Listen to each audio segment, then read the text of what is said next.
되었으니 여호와께서 모세에게 명령하신 것과 같았더라. 아멘.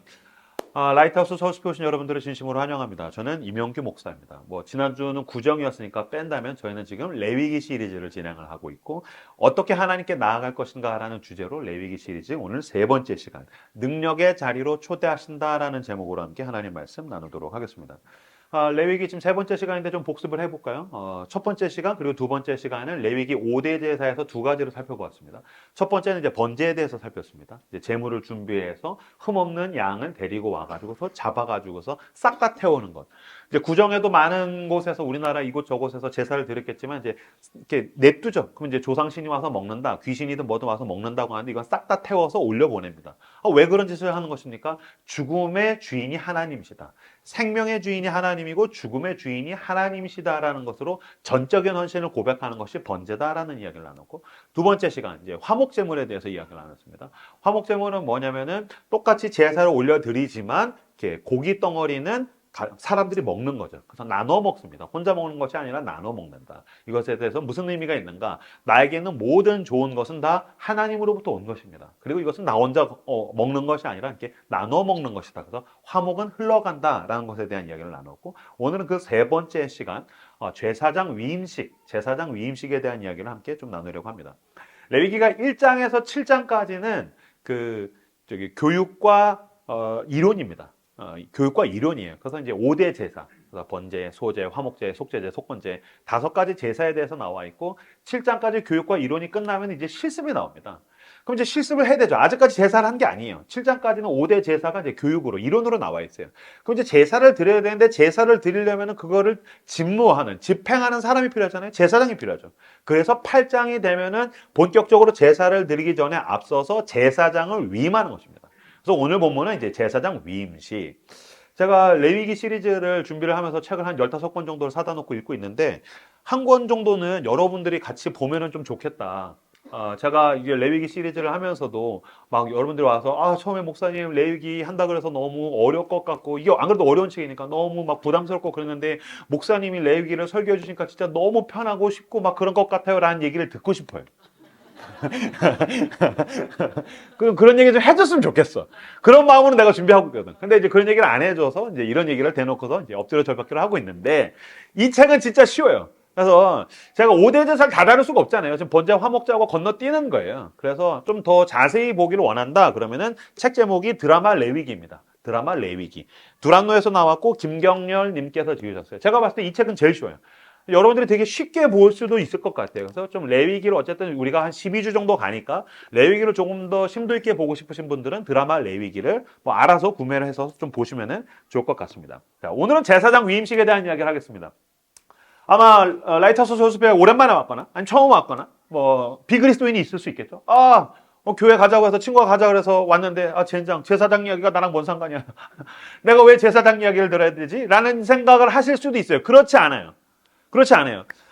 제사장이란 어떤 사람입니까? 하나님과 세상을 중개하는 그 연결 다리 같은 사람입니다. 제사장은 사람들과 하나님을 연결하는 사람이에요. 그래서 사실 히브리서 같은 경우는 뭐라고 얘기하냐면은 예수 그리스도는 우리의 대제사장이시다. 그래서 우리의 죄를 대신해서 하나님께 들고 가는, 하나님과 우리를 연결하는 다리로서 예수 그리스도는 우리의 대제사장이다 라고만 이야기한 것뿐만이 아니라 예수를 믿으면 너희들도 제사장이다라고 얘기하고 있습니다.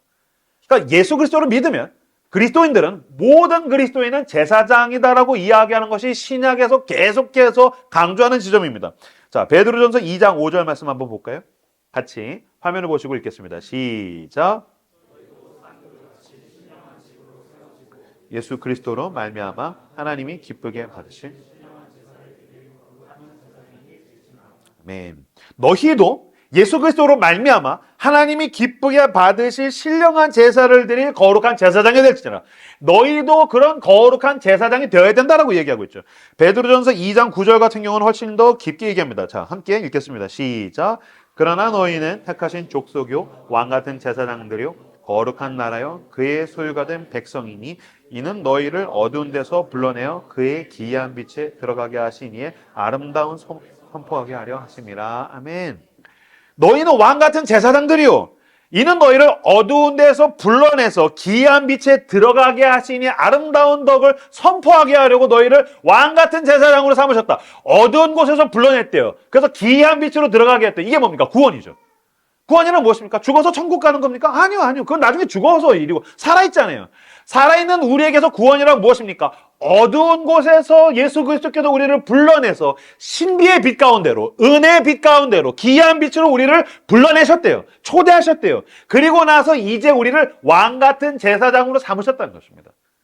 너희가 빛 가운데로 왔으니 너희도 누군가를 어두운 가운데에서 불러내야 돼. 빛을 비춰야 돼. 너네 빛의 자녀야. 너네는 왕같은 제사장이야. 예, 여러분. 당신은 거룩한 제사장이요. 왕같은 제사장입니다. 자, 앞뒤적으로 인사할까요? 당신은 왕같은 제사장입니다. 당신은 왕같은 제사장입니다. 우리는 특히 이 자본주의 사회를 살아가는 사람들은 내 삶이 굉장히 사적인 거라고 생각해요. 내 삶은 굉장히 그냥 사적인. 난 내 인생인데? 난 나 하나 사는 건데? 난 내 자유인데? 아니요. 성경은 내 삶이 사적이지 않다라고 얘기해요. 제사장이란 굉장히 공적인 인물이죠. 예, 여러분. 당신은 굉장히 공적인 삶을 살도록 부르심을 받은 사람이라는 것을 알아야 됩니다. 무슨 말입니까? 여러분, 세상에서 그리스도인들은 굉장히 지탄하죠. 그리스도인들이 도덕적으로 타락했다. 그리스도인들이 공적인 영역에서 굉장히 무책임하다. 지탄합니다. 만약에 신앙이 지극히 개인적인 그냥 종교 활동이라면 왜 우리가 욕을 먹어야 됩니까? 아니, 내가 내 시간이랑 내 돈을 들여서 나 혼자 취미 활동 뭐 그런 거야. 문화생활이에요. 문화생활 때문에 지탄하지 않잖아요. 그냥 종교생활이에요. 종교생활인데 왜 지탄받아야 됩니까?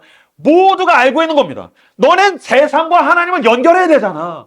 우리는 어둠 가운데 있는데 우리도 빛으로 초대해야 되잖아. 근데 왜 공적인 삶을 살아야 하는 너희들이 타락한 거냐? 왜 공적인 삶을 살아야 되는 너희들이 책임에 대해서 무책임한 것이냐? 그렇기 때문에 그리스도인들이 욕먹는 것입니다. 당신은 왕같은 제사장입니다. 하나님은 당신을 공적인 자리로 지금 부르고 계시다라는 것입니다. 그러지 않으면 우리로 인해서 하나님의 영광이 바닥에 떨어지게 될 것입니다. 우리로 인하여서 기독교가 욕을 먹게 되는 것은 우리가 공적인 책임, 공적인 삶을 살지 못할 때에 지탄받게 된다는 것입니다. 당신은 왕같은 제사장이기 때문이죠. 아까 읽었던 레위기 8장 1절에서 3절 말씀 같이 읽도록 하겠습니다. 읽겠습니다. 시작.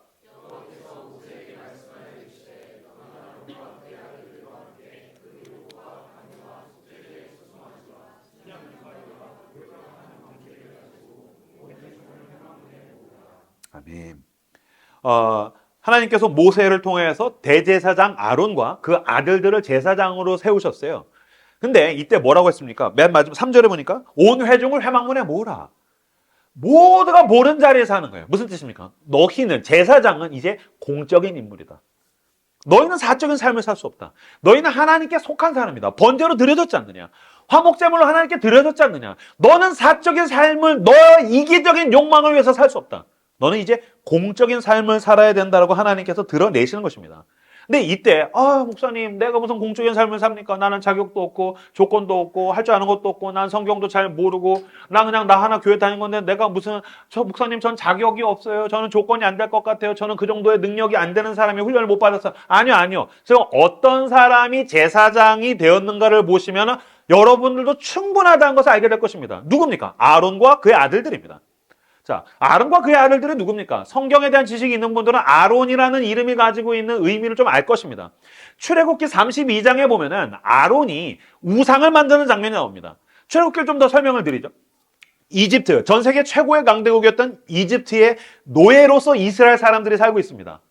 원래 이스라엘은 하나님의 백성입니다. 근데 그들은 제국의 노예가 되어 있습니다. 마찬가지로 우리는 돈의 노예가 되어 있고 쾌락의 노예가 되어 있고 죄의 노예 생활을 하고 있죠. 그때 하나님께서 모세라는 하나님의 대리인을 보내서 그들을 어두운 가운데서 기이한 빛으로 건져내십니다. 이걸 구원이라고 이야기하는 것입니다. 이것을 위해서 모세가 10가지 재앙을 가지고 이집트를 작살을 냅니다. 마치 예수 그리스도께서 어둠의 권세를 짓밟고 사단의 머리를 부수듯이 모세가 가서 그 10가지 재앙으로 이집트를 작살을 냅니다.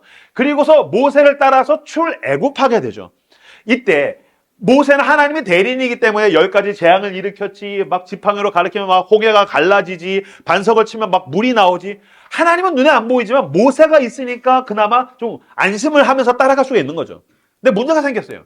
광야에서 시내산에 가서는 모세가 난 이제 하나님의 말씀을 받아야 돼. 그래서 자기 혼자 올라가 버렸어요. 그럼 산 아래에는 지금 이스라엘 백성이 모세 없이 있는 거예요. 하나님도 보이지 않지? 하나님의 대리자인 모세도 보이지 않지? 그러니까 뭐 하기 시작할까요? 두렵겠죠. 불안하겠죠. 이제 우리가 어떻게 해야 되지? 혹시 이민족이나 강도 때나 누가 쳐들어오면 우리가 어떻게 하지? 불안하고 두려우니까 그들이 아론에게 뭘 요구합니까? 우상을 만들어라. 하나님이 눈에 안 보이니까 우리의 금부치를 모아가지고서 하나님을 만들어라. 그래서 아론이 금부치를 모아서 금송아지를 만듭니다. 그리고 이름을 여호와라고 부릅니다. 여호와. 그러니까 사실 여러분, 우상 숭배자들은 하나님을 모르는 사람이 아닙니다.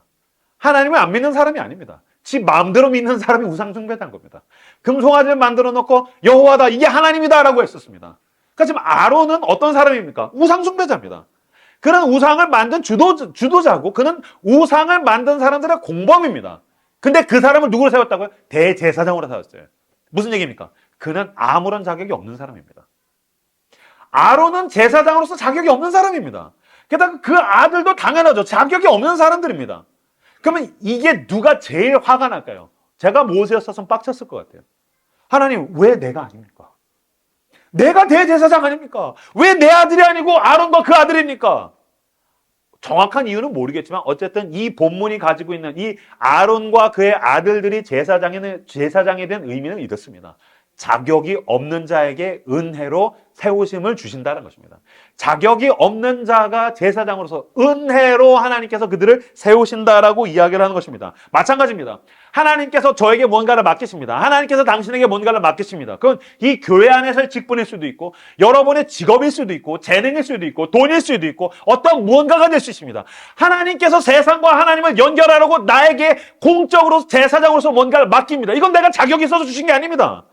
내가 잘나서 된 것이 아닙니다. 이건 은혜로 주어진 겁니다. 선교 가서 저도 느꼈습니다. 선교를 갔는데 하우징 사역을 갔어요. 집을 가가지고 장판을 깔아주는 거예요. 10평 정도 남짓 됐었어요. 갔는데 진짜 원룸인데 들어갔는데 쾌쾌한 냄새. 너무너무 지독한 냄새. 그 밑에가 세면바닥이에요. 사방이 세면바닥이고 밑바닥도 세면바닥인데 여기서 사람들이 그냥 누워서 자는 거예요. 뭐 쿠션이고 침대가 아무것도 없어요. 장판도 없어요. 그냥 세면바닥에서 할머니를 포함해가지고서 6 식구 정도가 그냥 누워서 자는 거예요. 그래서 우리가 장판 깔아주러 갔어요. 저하고 이호한 형제하고 이제 자매들하고 이렇게 갔어요. 근데 이제 장판은 남자들을 깔아야 되니까 저랑 이호한 형제니까 누가 깔았겠어요? 그 자식이겠죠. 요한아 잘하고 있어. 힘을 내. 그래서 이제 뭐 가위로 뭐 쭉 펴가지고 가위로 자르고 뭐 그런 거예요. 이거 정도 뭐 10분 정도 했을까? 막 냄새 나는데 세상에 여기서 어떻게 사람이 사나. 그래서 장판을 이렇게 깔아줬어요. 가위 이제 한 10분 정도 해서 장판을 딱 깔고 났더니 등이 이렇게 굽으신, 이렇게 여기가 이제 뭐 옛날에 이제 곱추라고 했죠. 이렇게 등이 이렇게 굽은 거기 할머니 한 분이 막 눈물을 글썽이면서 그 통역한테 따갈로그어로 뭐라고 해요. 필리핀어니까 따갈로그어를 쓰죠. 뭐라고 해요. 그때 그 사람이 영어로 나한테 뭐라고 하냐면 할머니가 행복하대요. 그래서 제가 얘기했어요. 할머니를 바라보면서. 할머니가 행복하다 그래서 나도 행복해요. 그러고 나서 눈물이 터졌어요, 제가. 근데 할머니 앞에서 울면 할머니도 민망하고 막 그럴 것 같아서 제가 벽 보고서 막 한참 울었어요. 여러 가지 감정 가운데서 제가 눈물을 펑펑 흘렸지만 우선 제가 오늘 이야기 나누고 싶은 건 그거예요. 왜 그 사람은 거기서 살고 난 여기서 살죠? 왜 난 이 도시에서 모든 걸 잘 누리면서 살고 왜 그 사람은 침대가 아니라 장판도 없는 데서 살아야 되죠? 나한테 자격이 있나요? 내가 선택했나? 내가 잘나서 여기 사는 건가? 아니에요. 은혜예요. 내가 이런 걸 누릴 수 있는 건 그냥 전적인 하나님의 은혜예요. 내가 대한민국에 태어난 것, 내가 우리 부모님과 가정에서 태어난 것, 나에게 이런 재능이 있는 것, 물론 나도 열심히 살았지만 세상에 지구에 열심히 살지 않는 사람이 누가 있나요? 동남아시아에, 아프리카에, 인도에 열심히 살지 않는 사람이 어디 있나요? 모두가 열심히 살아요. 그러나 하나님이 나에게 주신 것은 내가 자격이 있어서 내가 얻은 것이 아니라 하나님이 은혜로 주신 것입니다. 마찬가지입니다. 난 담임 목사로서도 내가 여러분 가운데에서 라이트하우스 서울숲의 담임 목사죠. 내가 잘나서, 물론 난 잘났지. 하지만 잘나서 세우신 거 아니에요. 난 아론과 같은 죄인인데 자격 없는 자에게 하나님께서 은혜로 제사장으로 나를 세우셨다는 것입니다. 그러므로 여러분, 제사장, 공적인 자리는 우리에게 이중적인 의미를 가지고 있습니다. 나는 아무런 자격이 없는 죄인입니다. 그런데 하나님께서 사랑하셔서 하나님과 세상을 연결하라는 그 소명을 가지고서 지금 우리에게 이것을 맡기셨구나. 교회에서 여러분의 직장에서, 직업에서, 여러분의 재능을 가지고, 여러분의 돈을 가지고, 그건 나 혼자 그냥 이기적인 욕망을 채우라고 주신 것이 아니란 겁니다. 제사장으로서 세상과 하나님을 연결하라고 주셨다는 그 소명의 눈을 뜨는 여러분들 되시기를 주님의 이름으로 축복합니다. 내가 이 제사장이 보면은 겉에는 막 엄청나게 화려한 옷을 입었어요. 보면 뭐 속옷, 겉옷, 에봇 뭐 이런 얘기들이 나오는데 어떤 신학자가 이거를 막 보석이랑 금이랑 이게 얼마 정도 될까 해서 지금의 돈으로 리테일 가격으로 환산했더니 한 2억 정도 된대요. 참 신학자들은 별일 조사를 다 하는 것 같아요. 그러니까 2억이야. 옷이 2억이야. 뭐 거의 에르메스를 입은 거지. 보세요. 속은 진짜 썩어 있는 추잡한 죄인인데 겉은 대제사장의 옷을 입고 있어요. 그럼 내가 사람들이 나한테 와 대단하다, 멋집니다, 박수 쳐줄 때 아 감사합니다 라고 하겠지만 뭘 잊지 말아야 됩니까? 이 대제사장이라는 옷 속에 있는 나는 얼마나 자격이 없는 죄인인지를 잊지 말아야 되죠. 그래서 바울이 뭐라고 얘기합니까? 나는 죄인 중에 괴수다. 난 지극히 작은 자보다 더 작은 자다. 나의 나 된 것은 내가 잘나서 된 것이 아니라 하나님의 은혜다. 나에게 주어진 모든 좋은 것들은 하나님의 은혜로 주어진 것이며 내가 그것을 향해서 소명을 가지고 쓰임받을 수 있는 것도 하나님의 은혜라는 것을 잊지 않고 기쁨과 영광 가운데 하나님의 역사 가운데 참여하는 여러분들 되시기를 주님의 이름으로 축복합니다. 4세기 때에 수도자 중에 유명한 아바 모세라는 사람이 있어요. 아바 모세. 이 사람은 에티오피아 출신의 흑인이고 이 사람은 그 강도단의 대장 두목입니다. 그래서 별명이 검은 모세예요. 생긴 것도 검지만 진짜 시커먼 인간, 거의 뭐 악마 같은 인간이라는 뜻이죠. 악한 모세. 또 검은 모세라는 별명을 가지고 있는 사람이에요. 이 사람이 이집트에서 강도로 지내는데 나라에서 강도단을 토벌한다고 하니까 도망가다가 어떤 사막으로 막 도망가다 사막의 은둔에 있는 수도자 공동체에 숨었어요. 자기는 검은 모세인데 수도자들의 경건한 그 공동체 생활을 보다가 감명을 받아서 그걸 흉내내다가 회심을 하게 되고 또 그것을 열심히 따라가다가 나중에는 사제로 서품받고 그 사막 운둔자들의 수도원의 원장이 됩니다. 이때 사제 서품을 주고 공동체 원장으로 세울 때 주교가 아빠 모세에게 이렇게 얘기했다는 거예요. 검은 사람이 하얗게 되었구먼. 그랬더니 아빠 모세가 이렇게 대답했답니다. 속은 여전히 검다는 것을 하나님께서는 아십니다. 이명규 목사 진짜 훌륭한 사역을 하고 있구만. 감사합니다. 하지만 내 속에 얼마나 더럽고 추악한 죄가 있는지 하나님은 아십니다. 와 진짜 당신은 대단한 사람이군요. 하나님의 나라를 위해서 세상 가운데서 대단한 일을 했군요. 속은 여전히 검다는 것을 아십니다. 난 아론입니다. 난 자격이 없는 자입니다. 그때 나는 저주를 받아서 심판받아서 죽었어야 되는데 하나님의 은혜로 내가 여기까지 왔습니다. 나 된 것은 하나님의 은혜라 고백하며 나아가는 여러분들 되시기를 주님의 이름으로 축복합니다. 레위기 8장에 나오는 제사장 위임식을 세 단계로 함께 좀 나눠보려고 합니다. 첫 번째는 물로 씻으라, 두 번째는 옷을 입으라, 세 번째는 기름 부음 받으라. 이것을 짧게 세 가지로 함께 좀 살펴보려고 합니다. 자, 첫 번째 물로 씻으라. 레위기 8장 6절을 같이 한번 읽어볼까요? 레위기 8장 6절 함께 읽겠습니다. 시작.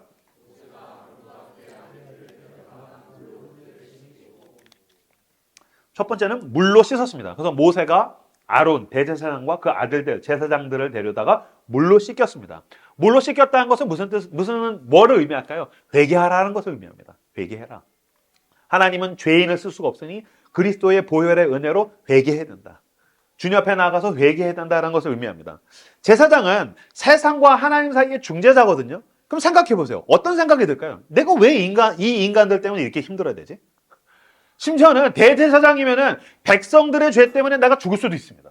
내가 왜 인간들 때문에 힘들고 손해보고 희생하다 심지어 내가 왜 죽어야 되지? 라는 생각을 하게 되죠. 그러니까 뭐 하게 될까요? 원망하게 되겠죠. 불평하게 되겠죠. 정죄하게 되겠죠. 여러분 하나님께서 처음 만드신 사람이 아담이죠. 아담과 하와 사이에서 가인과 아벨이 나왔습니다. 가인도 제사를 드리고 아벨도 제사를 드렸습니다.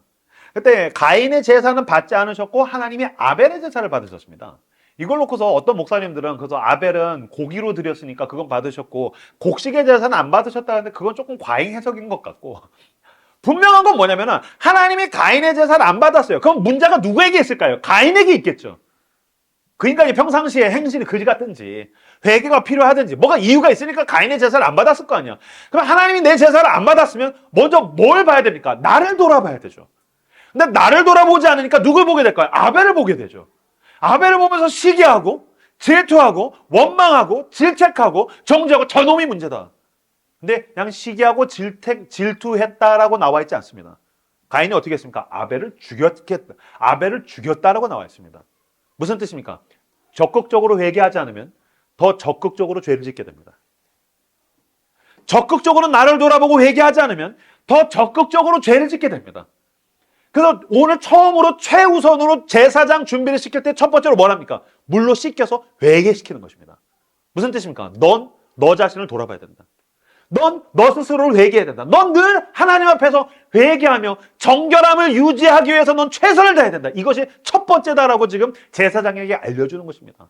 마찬가지입니다. 하나님께 쓰임받기를 원하십니까? 하나님이 사용하시는 사람이 되길 원합니까? 주님의 손에 붙들리길 원합니까? 먼저 회개하셔야 됩니다. 회개하지 않으면 더 적극적으로 누군가를 정죄하거나 불평하거나 원망하게 되기 때문입니다. 우리나라 속담에도 있죠. 똥 묻은 개가 겨 묻은 개를 뭐라고 한다? 똥 묻은 개가 겨는 먼지입니다. 먼지 묻은 개를 뭐라고 한다? 좀 속담을 분석해 볼까요? 내가 똥 묻은 개예요. 온몸에 똥이 묻어 있어요. 막 가고 있는데 저쪽에 먼지 묻은 개가 지나가고 있어요. 손가락질 하는 거예요. 야, 너 먼지 투성이야. 너 먼지 묻었어. 먼저 뭘 해야 됩니까? 내가 나를 돌아봤어야 됩니다. 회개해야 됩니다. 내 똥을 씻어야 됩니다. 만약에 이 똥 묻은 개가 만약에 자기를 씻어요. 막 물로 먼저 막 씻어요. 와, 씻다 보니까 세상에 이런 똥이 있네. 야, 이 냄새가 저 개한테 나는 게 아니라 나한테서 나는 냄새였네. 저 개도 냄새가 나는데 나한테 더 더러운 게 있었네. 물로 씻어요. 물로 씻고 나서 겨 묻은 개를 보면 뭐라고 하게 될까요? 야, 그래도 너는 겨 묻었으면 넌 양반이다. 회개하는 사람은 관대하게 대합니다. 나에 대해서 회개하는 사람은 타인에 대해서 관대하게 대합니다. 누군가를 향해서 매몰차게 대하는 사람 있죠. 잔인하게 이야기하는 사람, 관대함을 찾아볼 수가 없는 사람, 회개하지 않는 사람입니다. 자기가 자기를 돌아보지 않고 자기 안에 얼마나 더러운 죄가 있는지, 내 안에 진짜 똥이 있다는 걸 모르기 때문에 남들에 대해서는 정죄하고 더 잔인하고 더 매몰차게 대하는 것입니다. 근데 그 사람이 그리스도의 십자가, 나의 죄를 위해서 죽으신 예수의 십자가 가운데로 나아가서 내 죄를 보고 회개하며 내 안에 얼마나 더럽고 추악한 것이 있는지를 알고 그 죄를 용서를 받을 때는, 그 받고 나서 주님이 주신 그 정결함을 가지고 나아가서 사람들을 볼 때 겨가 묻었든 쓰레기가 묻었든 똥이 묻었든 어떻게 대하게 될까요? 관대하게 대할 수 있습니다. 하나님이 나 같은 죄인도 용서하셨다. 나 같은 죄인도 깨끗게 하셨다. 자, 가자. 그는 세상과 하나님을 연결하는 제사장의 역할을 할 수 있을 것입니다. 그래서 주님께서 지금 먼저 회개해라. 너는 주님 앞에 나아가서 너는 정결하기 위해서 회개하라고 주님께서 우리에게 요구하신 것입니다. 당신은 둘 중에 하나를 선택해야 됩니다. 나를 돌아보며 회개하든지 누군가를 더 적극적으로 공격하든지. 에베소서 5장 26절 말씀 한번 읽어볼까요? 자, 같이 읽겠습니다. 시작. 네. 물로 씻는다는 것은 무슨 뜻입니까? 이는 곧 물로 씻어가 뭐라고요? 말씀으로 깨끗하게 하사 거룩하게 하시고. 물로 씻는다는 건 뭐라고요? 혼자 반성하는 거예요? 혼자 성찰하는 거 아니요. 말씀으로. 여러분, 말씀은 거울입니다.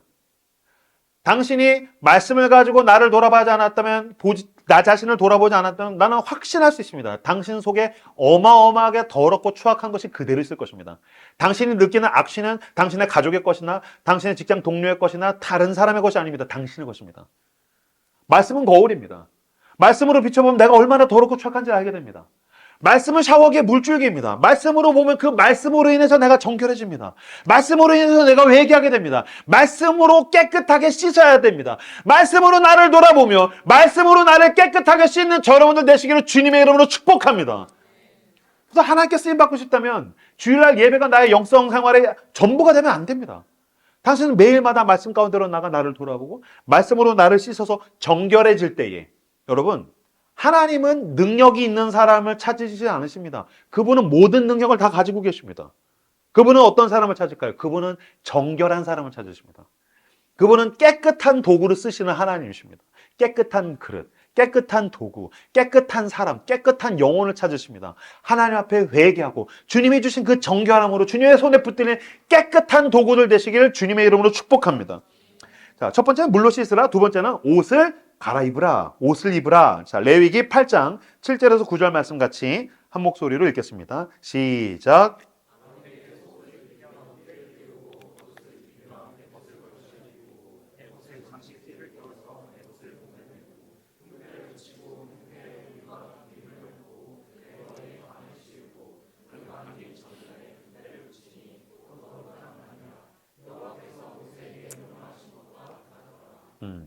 첫 번째는 물로 씻으라, 두 번째는 옷을 입으라. 옷, 지금 보면 이제 물로 씻은 대제사장과 제사장들, 특히 대제사장에게 그 옷을, 대제사장의 옷을 이제 입히시죠. 옷이란 어떤 의미가 있을까요? 공적인 의미입니다. 그죠? 경찰관의 옷, 소방관의 옷, 뭐 영국 근위대의 옷, 탁 차렷하고 있죠. 그러니까 옷은 우리에게서 공적인 영역에서의 내 자세와 태도를 보여줍니다. 아마 라이트하우스 서울숲이 예배 드릴 때 복식에 대해서 굉장히 자유롭죠. 우리 뭐 비즈니스 정장 입은 사람 거의 없으니까요. 뭐 담임 목사도 안 입으니까요. 그런데 그렇다고 해서 아마 삼선 쓰레빠를 입고 오는 인간은 없을 겁니다. 그죠? 삼선 쓰레빠를 질질 끄고 안 돼. 그건 안 돼. 샌들은 오케이. 삼선 쓰레빠는 안 돼. 그거는 편의점 갈 때나 신는 거예요. 그렇잖아요. 그러니까 교회 갈 땐 교회에 맞는 옷이 있는 거죠. 마찬가지로 저도 오늘 설교를 해니까 제가 자켓을 걸쳤는데 청바지를 입었을 때랑 그래도 정장 바지를 입었을 때는 자세가 다르지 않습니까? 자켓을 걸쳤을 때랑 잠바를 입었을 때는 자세가 다릅니다.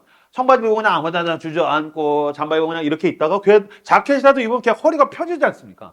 마찬가지로 옷은 공적인 자리에서의 자세와 태도를 의미합니다. 더 나아가면 이 옷을 입는다. 하나님은 옷을 갈아입히신다는 것은 무엇을 의미합니까? 하나님이 원하시는 그 공적인 성품으로 입어야 된다는 겁니다. 성품을 이야기하는 것입니다. 여러분, 사람들이 성품이 자기가 사적인 거라고 생각해요. 아, 난 내 성격이니까, 내 성품이니까, 내 성향이니까, 내 마음대로. 아니요. 오늘 본문에서 당신은 왕 같은 제사장이고, 그러므로 당신은 공적인 성품을 가지기 위해서 몸부림쳐야 됩니다. 이번에 선교를 갔는데 선교지 가지 않습니까? 가면은 다 착해집니다. 선교지에 가면 다 착해져요. 왜 그럴까요? 다 공적인 성품을 5박 6일 동안 가지게 되기 때문이에요. 선교지에서의 성품이라는 옷을 입게 되는 거예요. 그래서 막 아침부터 저녁까지 계속 섬기고 먹고 뒹굴고 큐티하고 하는데도 사람들이 정말 자기가 가질 수 있는 가장 좋은 성품과 성격과 성향을 가지고서 행동해요. 왜? 여기는 지금 공적인 자리니까요. 그러니까 선교지에 맞는 성품의 옷을 입는 거죠. 그러다가 다시 집에 돌아가면은 개차반이 되겠죠. 그때 다시 그거를 입으라고 이야기하시는 거예요. 그 선교지 옷을 입어라. 오늘 예배에 나왔으니까 이제 공동체 활동할 때는 그래도 여기서는 성격이 좋겠죠. 성품이 좋겠죠. 아, 할렐루야. 막 또 유성우 할렐루야. 뭐 그렇게 하다가 다시 내일 월요일이 되면 진짜 월요일이야. 싶어서 막 회사 가서 아니요. 예배자의 옷을 지금 입으라고 하는 거예요. 이건 더 나아가서 그리스도로 옷 입으라는 거예요. 그리스도로 옷 입으십시오. 당신의 성품이 그리스도로 옷 입어야 됩니다. 당신의 성격은 당신의 것이 아닙니다. 성격과 성품을 그리스도께 헌신하십시오. 성격과 성품을 그리스도께 내어드리십시오. 그리고 그리스도의 성품으로 옷 입는 것입니다. 그게 제일 힘든 인간 중에 하나는 나일 겁니다. 나는 목사니까요. 뭐 교회에서는 제가 이명규 목사인데 어느 날 뭐 운율이 로운이로 막 불같이 오네. 너 이 새끼야! 야 그렇게 하면 어떡해! 목사님 안녕하세요. 할렐루야. 예, 안녕하세요. 운율아 인사해야지. 네, 90도로 인사해. 네, 반갑습니다. 네, 축복합니다. 너 이 새끼! 그때 너는 그리스도로 옷 입어라. 아이들을 대할 때에도, 아무도 돌아보지 않을 때에도, 사람들과 지낼 때에도 너는 그리스도로 옷 입어라. 사람들 가운데에서 대제사장의 지금 옷을 입혀주시듯이 죽어 마땅한 죄인에게 우리를 그리스도의 보혈로 깨끗게 하시고 지금 그리스도로 옷 입혀주십니다. 그리스도로 성품의 옷을 받고 있는 저 여러분들 되시기를 주님의 이름으로 축복합니다. 에베소서 4장 22절에서 24절 같이 읽겠습니다. 시작. 너희는 넘겨주십시오. 네, 읽겠습니다. 시작. 너희는 육의 욕심을 따라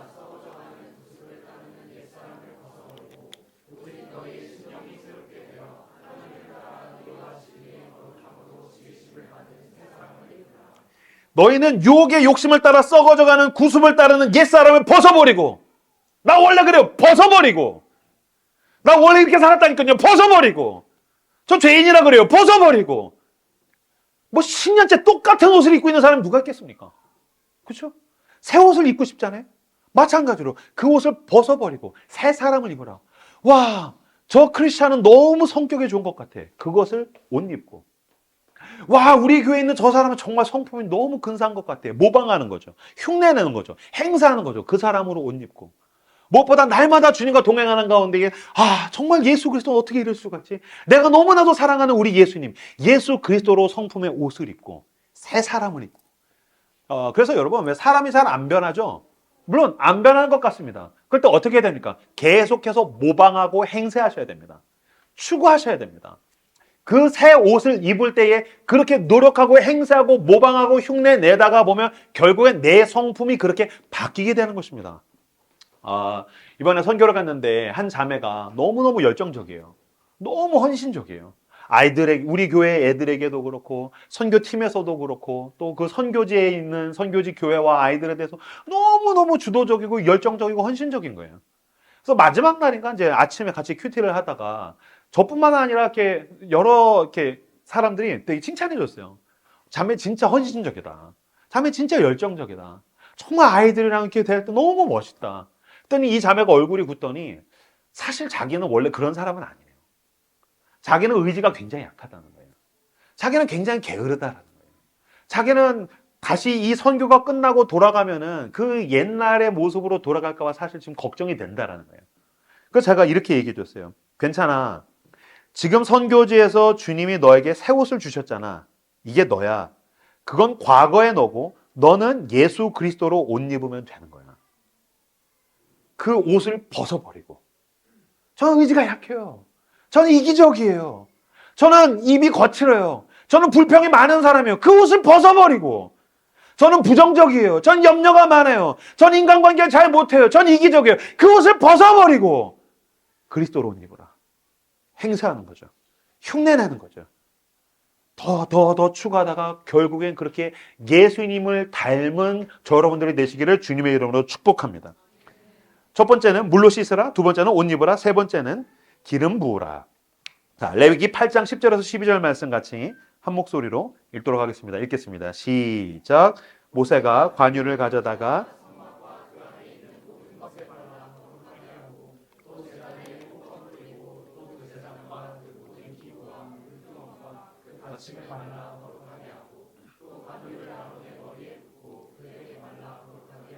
네. 대제사장을 세워다가 아론을 세워다가 물로 씻기고 그리고 옷 입히고 세 번째는 뭐냐면 기름을 부었습니다. 그때 학자들은 그냥 이렇게 기름을 이렇게 부었다 뭐 요만큼 부었다가 아니라 아론이 이렇게 무릎 꿇고 앉아 있으면은 그 위에다가 기름을 콸콸콸 부어서 막 수염이랑 옷 여기저기 줄줄 흐를 정도로 기름을 부었다라고 이제 이야기를 해요. 이것이 무엇을 의미할까요? 성령의 기름 부으심이 필요하다는 것입니다. 왜 그렇습니까? 제사장은 나에게 벅찬 일이기 때문입니다. 굉장히 부담스러운 일이죠. 만약에 여러분 가운데서 이제 소그룹 리더들 부담스럽죠? 막 진상을 만나면 어떻게 해야지? 내가 이 사람들을 어떻게 케어할 수 있을까? 이 인간이 교회를 안 나오면 어떻게 해야지? 이 사람이 영적으로 성장 안 하면 어떻게 해야지? 주님 나한테 이거 너무 버거운 일이에요. 그것만 버거워요? 결혼은 얼마나 버거운 일입니까? 내가 결혼을 할 수 있을까? 내가 결혼 생활을 할 수 있을까? 내가 어떻게 해야 되지? 결혼을 했어요. 자녀를 낳는다는 건 얼마나 부담스러운 일입니까? 내가 애를 키울 수 있을까? 나 하나도 건사를 못하는데 내가 나 같은 걸 하면 더 문제가 어떻게 해야 되지? 또는 회사에서 프로젝트 내가 이걸 어떻게 해야 되지? 내가 취업을 할 수 있을까? 내가 팀장이 될 수 있을까? 내가 사업을 할 수 있을까? 여러분 우리 인상에 있는 것들은 다 굉장히 버거운 일들입니다. 특히 하나님께서 세상과 하나님을 연결하라고 우리를 직장에서든지 사회에서든지 교회에서든지 무엇을 맡길 때에 그건 너의 힘으로 되지 않는다. 넌 성령의 기름 부으심을 구하라라고 지금 우리에게 말씀하시는 것입니다. 당신은 성령의 기름 부으심을 구해야 됩니다. 왜 어떤 사람들은 그런 얘기합니다. 왜 나보다 버거운 일이 생겼어요. 이건 너무 힘들어요. 나는 이거 하기에는 나는 모자라요. 자격이 없어요. 나는 무능해요. 배운 게 없어요. 훈련이 없어요. 이게 자기가 겸손해서 그렇다라고 생각해요. 내가 겸손해서 난 이거 못할 것 같아. 아니요. 당신은 교만한 거예요. 그건 교만한 거예요. 왜요? 자기가 하려고 하고 있으니까요. 하나님 맡기셨다면서요. 근데 지금 지가 하려고 하고 있어요. 자기의 힘으로, 자기 수준으로, 내 것으로 내가 하려고 하니까 버거워요. 안 돼요. 아니요. 진짜 겸손한 사람은 뭐 하기 시작할 거예요? 하나님, 이게 내가 감당하기에 너무 큽니다. 그 사람은 하나님 앞에 무릎 꿇고 엎드릴 것입니다. 성령의 능력을 구할 것입니다. 성령의 기름 부심을 구할 것입니다. 하나님, 나를 불쌍히 여겨주십시오. 주님, 나에게 은혜를 부풀어 주십시오. 주님, 당신의 능력이 필요합니다. 주님, 성령의 기름 부심을 부어주십시오. 기도하고 기도할 때에 오늘 자격 없는 아론에게 놀라운 그 기름 부심이 부어지듯이 엎드려서 하나님의 능력을 구하는 자에게 성령의 기름 부심이 그 사람을 가득히 채우게 된 것입니다. 그러면 그제서야 비로소 그 자리에서 일어나서 당당하게 무엇을 향해서 나아갈 수 있습니까? 주님께서 나에게 맡기신 것을 향해서 나아갈 수 있습니다. 그래서 다윗이 골리앗을 향해서 나아갈 수 있는 것입니다. 교만한 것이 아닙니다. 그는 성령의 기름 부심을 구하며 그는 진짜 겸손하게 하나님을 의지함으로 나아가는 겁니다. 엘리야가 바알 아세라 선지자를 향해서 나아가는 건 그가 교만해서 자신감이 과잉돼서 나가는 것이 아닙니다. 그야말로 겸손한 겁니다. 하나님, 내 힘으로 안 되지만 주님께서 나와 함께 하시며 성령의 능력을 부어주시며 성령의 기름 부심을 주시며 주여, 내가 나가겠습니다. 그 사람은 겸손합니다. 베드로가 성전을 향해서 나가다가 사도행전에 보면은 수십 년 동안 앉아 있었던 하반신 불구 장애인을 만나게 되죠. 앉은뱅이라고 이야기하는 그 사람 봤을 때 뭐라고 얘기합니까? 나에게 은가금은 없거니와 내 것으로 할 수 있는 것이 아니다. 난 할 수 없는 게 없다. 그러나 나에게 있는 것으로 너에게 주노니 곧 나사렛 예수의 이름으로 일어나 걸어라. 그는 그에게 성령의 능력이 충만했기 때문에, 성령의 기름 부심이 가득하게 부어졌기 때문에 그는 하나님을 의지함으로 나아갈 수 있었던 것입니다. 이것이야말로 진정한 겸손입니다. 하나님께서 나에게 맡기신 것을 내 힘으로 할 수 없습니다. 성령의 기름 부심을 구하십시오. 여러분들이 그 성령의 임재가 느껴질 수도 있고 아닐 수도 있습니다. 그러나 여러분, 믿으십시오. 여러분들이 성령을 구할 때 하나님께서 응답하실 줄로 믿습니다. 나 성령 세례가 뭔지 몰라요. 뭐 불같은 성령 이런 거 나 몰라요. 막 성령 기름 부심 다 이런 거 모르겠어요. 진짜 여러분, 딱 열흘만 나를 잡아보십시오. 매일 시간을 떼어서 하나님, 나에게 성령의 기름 부심을 주십시오. 주님, 나에게 그 성령의 뜨거운 그 불 같은 충만을 나에게 주십시오. 기도하는 가운데 저는 확신할 수 있습니다. 반드시 하나님께서 하늘 문을 여시고 당신의 심령 위에 불덩이를 떨어뜨려 주실 것입니다. 막 떼굴떼굴 구르면서 그 뜨거움을 어쩔 줄 몰라서, 오 주님, 내가 성령으로 충만합니다. 오 주님, 내가 당신으로 충만합니다. 주님, 내 삶을 받아주십시오라는 고백이 나오게 되는 그 성령의 기름 부심을 구하는 그 응답을 받는 저 여러분들 되시길 주님의 이름으로 축복합니다. 여러분, 기도하셔야 됩니다. 기도하지 않는 사람은 하나님의 일을 절대로 할 수 없습니다. 기도하지 않는 사람은 하나님의 일을 할 수 없습니다. 내 수준에서 내 일을 해놓고 하나님을 빙자할 수는 있습니다. 일이 됐어요. 내가 할 수 있는 일이에요. 하나님 없어도 할 수 있는 일. 와우, 당신 대단하네요. 할렐루야, 하나님께 영광 돌려드립니다. 종교적으로 립서비스를 할 수 있어요. 그러나 하나님 수준, 나보다 더 큰 일들, 부담스럽고 막 이 책임감이 너무 무겁고, 그래서 기도하지 않으면 견딜 수가 없는, 기도하지 않으면 감당할 수가 없는 진짜 하나님의 일을 하려면 정말 기도하셔야 됩니다. 근심하고 걱정할 시간에 기도하십시오.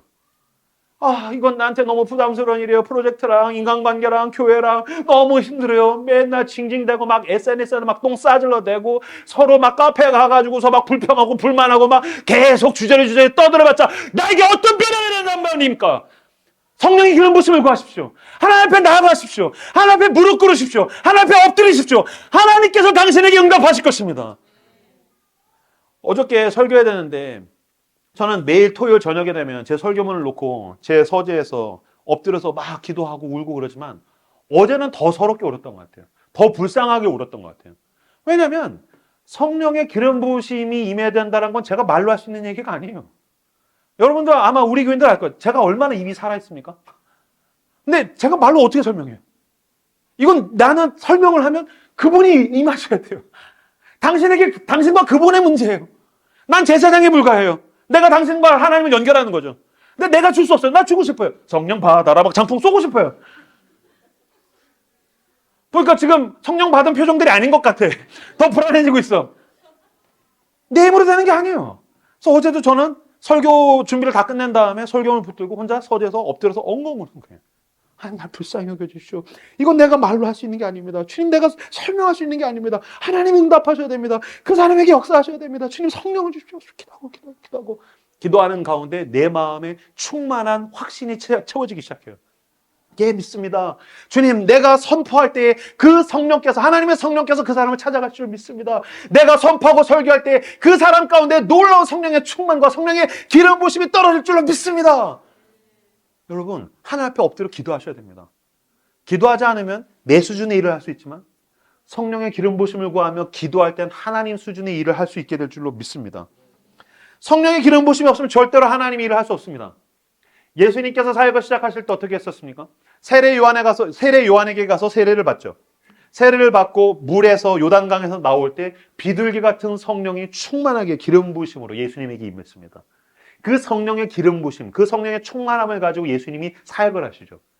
예수님의 제자들을 데리고서 겟세마네 동산에서 기도하십니다. 예수님은 밤새 기도하고 있는데 제자들은 기도하지 않고 자고 있죠. 성령의 기름 부심이 없으면 기도할 수 없습니다. 성령의 기름 부심이 없으면 찬양할 수 없습니다. 성령의 기름 부심이 없으면 말씀을 묵상할 수 없습니다. 성령의 기름 부심이 없으면 전도할 수 없습니다. 구제할 수 없습니다. 선교할 수 없습니다. 하나님이 원하시는 일을 할 수 없습니다. 제자들은 자빠져서 자고 있죠. 그 제자들이 나중에 사도행전에 가서 모여서 기도하는 가운데 성령이 임하시죠. 바람같이, 불같이. 성령의 기름 부심이 충만했더니 제자들이 위대한 사도로서 온 세상을 뒤흔들기 시작합니다. 로마를 무너뜨리죠. 무슨 뜻입니까? 하나님의 일을 하려거든 성령의 기름 부심이 필요하다는 것입니다. 성령의 기름 부심을 구하십시오. 하나님이 반드시 당신에게 놀랍게 응답하시며 역사하실 줄로 믿습니다. 하루가 버겁습니까? 아침에 기도하십시오. 이 프로젝트와 이 관계와 이것들이 나에게 버겁습니까? 성령의 기름 부심을 구하며 기도하십시오. 하나님의 놀라운 능력이 당신에게 부어질 것입니다. 고난이 왔습니까? 고통이 왔습니까? 내 힘으로 벗어날 수 없어서 너무너무 버겁습니까? 그것을 붙들고 성령의 기름 부심을 구하며 기도하십시오. 내가 하루를 견디기가 힘들고 내 삶을 견디기가 힘들다면 주님 앞에 엎드려 울며 부르짖으며 성령의 기름 부심을 구할 때 당신을 일으켜 세우며 새 날을 주시며 새 힘을 주시는 놀라운 성령의 능력이 저 여러분을 채울 줄로 믿습니다. 반주해 주시겠습니까? 만약에 어느 날 저한테 전화가 왔어요. 따르르르 전화 받아봤더니 만약에요. 봉준호 감독이 우리나라 최고의 감독인 봉준호 감독이 저한테 전화가 온 거예요. 그래서 네 여보세요. 이명규 씨죠? 이명규 목사님이죠? 그래서 예. 저는 봉준호 감독입니다. 웃기지만 너 보이스피싱이지? 막 그러면서 진짜예요. 그래서 이렇게 보니까 진짜야. 무슨 일이세요? 그래서 요새 제가 새로운 영화를 기획하고 있는데 이명규 목사님을 캐스팅하려고 전화 드렸어요. 그럼 제가 뭐라고 할까요? 전 연기를 해본 적이 없어요. 전 연기를 할 줄을 몰라요. 그럼 봉준호 씨가 뭐라고 할까요? 그래요? 몰랐네요? 하라고 할게요? 아니요. 알아요. 저희 팀은 그렇게 허술하지 않아요. 당신에 대해서 다 조사가 끝났어요. 그래서 우리가 함께 팀에서 회의를 해서 지금 연락을 하는 겁니다. 아니요, 제가 뭘 할 수 있을까요? 아니요, 저 못해요. 그럼 그 봉준호 감독이 저한테 뭐라고 얘기했어요? 걱정하지 마십시오. 나는 봉준호 감독입니다. 난 봉준호야. 내가 감독이야. 내가 당신을 캐스팅하는 거야. 나한테 계획이 있어. 나에게 능력이 있어. 나만 의지해. 나만 따라와. 내가 다 해줄 거야. 그죠? 마찬가지입니다. 온 세상의 감독이신 하나님께서 당신을 캐스팅한 것입니다. 온 세상의 주인이신 왕 중의 왕이신 그 하나님께서 당신을 세상과 하나님을 연결하라고 제사장으로 캐스팅했습니다. 주님께서 우리를 물로 씻으십니다. 그리스도의 보혈의 은혜로 내 죄를 씻으시죠. 그리고 이제는 그리스도로 옷 입히십니다. 당신의 성품으로 나를 채우십니다. 그리고 마지막에 가장 중요한 것, 성령의 기름 부심을 이제 구해야 합니다. 주님, 성령을 의지합니다. 내 힘으로 안 됩니다. 주님, 당신의 힘과 능력이 필요합니다. 주여 나와 함께 하시옵소서. 그럴 때에 당신을 통해서 하나님께서 이 도시 가운데에 놀라운 하나님만이 하실 수 있는 놀라운 역사를 나타내실 것입니다. 기대하십시오. 내 수준이 아니라 하나님 수준의 역사. 나 하나만 잘 먹고 잘 사는 것이 아니라 나를 통해서 온 세상 가운데에 하나님의 복이 부어지는 하나님의 역사가 우리에게 나타날 줄로 믿습니다. 모두 함께 자리에서 일어나 찬양하겠습니다. 이 세상을 살아가는 동안에 이 세상을 살아가는 동안에 나의 힘을 의지할 수 없으니 의지할 수 없으니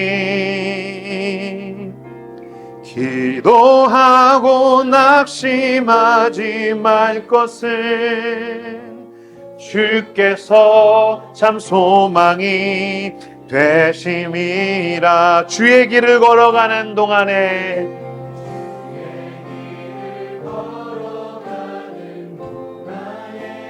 세상의 것 의지할 수 없으니 감사하고 낙심하지 말 것은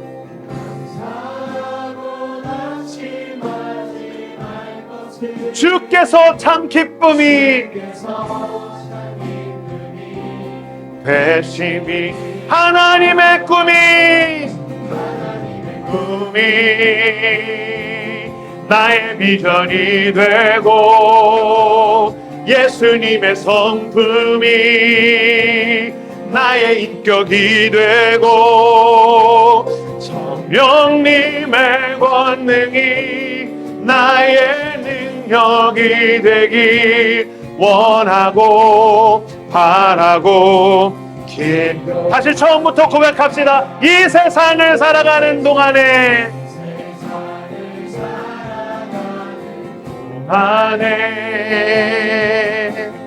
나의 힘을 의지할 수 없으니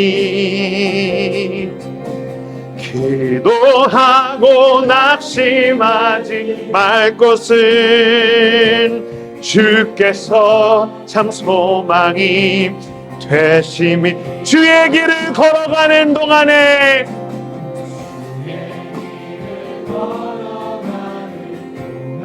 세상의 것 의지할 수 없으니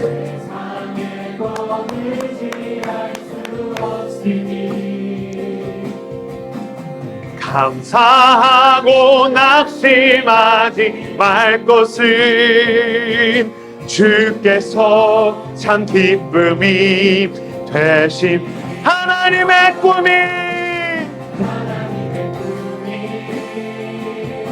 나의 비전이 되고 예수님의 성품이 나의 인격이 되고 성령님의 권능이 나의 능력이 되길 원하고 바라고 하나님의 꿈이